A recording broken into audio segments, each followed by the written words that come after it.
چی گفتی؟ چی گفتی؟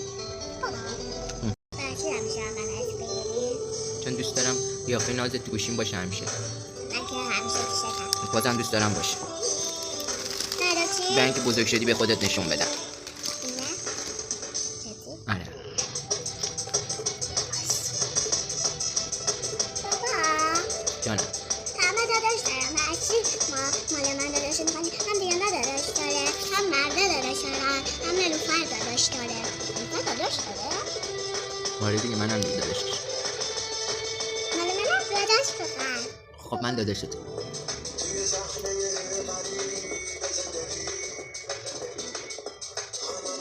خوبه؟ آخه نیلوفر کوچولو شبیه منه نیلوفر. خب دیگه داداشش اندازه منه دیگه. مگه داداش داره؟ آره دیگه منم دیگه.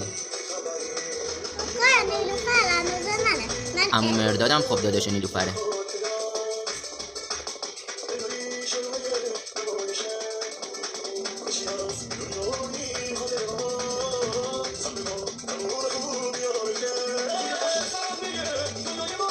سال بعدی؟